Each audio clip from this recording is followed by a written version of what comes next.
Bonjour, aujourd'hui nous allons voir un travail pratique concernant la visualisation de l'évolution temporelle de la réponse d'un circuit RL soumis à un échelon de tension. Pour cela, nous allons utiliser le circuit indiqué sur le schéma devant vous, comportant une diode, une self et puis un résistor de résistance R égale 33 ohms. J'utilise un générateur d'alimentation du pôle positif géré au sous-point de la plaque et puis du fil imprimé là directement à l'interrupteur K01. C'est un interrupteur 01. Et puis, je passe directement avec les fils imprimés. J'utilise maintenant une diode en inverse, montée en inverse. Je poursuis ce circuit série-là. Ici, le circuit est ouvert. J'utilise une boucle, c'est-à-dire comme un fil de connexion. Cette portion aussi, elle est ouverte. Ici, je mets un boucle et voilà. Pas encore.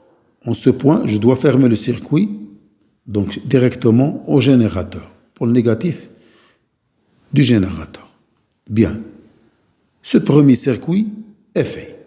Maintenant, nous allons passer au deuxième circuit comportant la self et la résistance. Voici la self.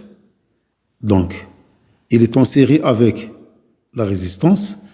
Voilà, maintenant, il est série avec la résistance. Et les deux LR sont en parallèle avec la diode. Bien. Le premier circuit a été fait. Pour visualiser l'intensité en fonction du temps, il suffit de visualiser UR en fonction du temps. Voilà ici, la masse, je la mets directement à la masse de la voie 1 de la console. Voilà. Et l'autre bord de UR, de la résistance, à l'entrée 1 de la console. Et pour avoir une très bonne courbe, je dois relier cette masse à la masse de la console. Voilà, comme ça.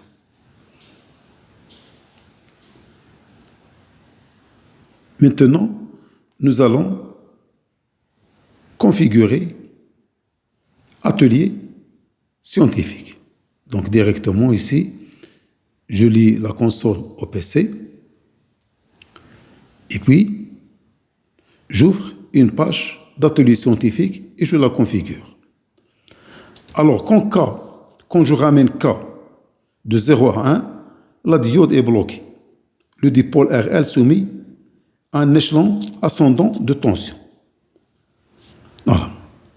Et quand je ramène K de la position 1 à la position 0, alors il sera soumis à un échelon descendant de tension parce que on considère que la diode est passante dans le sens direct. Voilà.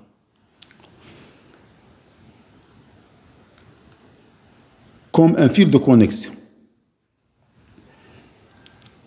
C'est-à-dire, par approximation, on considère que cette tension devient égale à 0. C'est-à-dire, il sera le circuit soumis à un échelon descendant de tension. Maintenant, je configure atelier scientifique. Donc, la voie 1, je dois mettre UR, et puis le temps dans l'axe des abscisses. Voilà.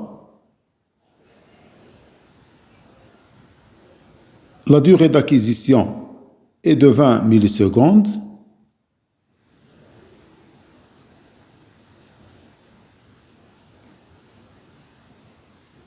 Bien. Et puis, le nombre de points, je dois mettre 501 pour avoir un maximum de points. Maintenant, la synchronisation. Le déclenchement se fait sur l'entrée 1, la voie 1, sur la voie 1, et puis à partir de 0, puis croissant, pour avoir un échelon ascendant de tension. Alors, je clique sur le bouton vert, puis sur le bouton vert et puis voilà, je clique sur le bouton vert, puis lancer et je ramène K de 0 à 1. J'obtiens cette courbe, elle représente UR en fonction de T ou bien il ressemble à I égale F de T. C'est la courbe qui caractérise la réponse du dipôle RL à un échelon ascendant de tension. Maintenant, nous allons passer à visualiser en cas de la réponse d'un échelon descendant de tension. Je dois reconfigurer l'atelier scientifique. Alors, je dois faire l'exécution à partir de 1,4 volts, comme ça, et puis décroissant.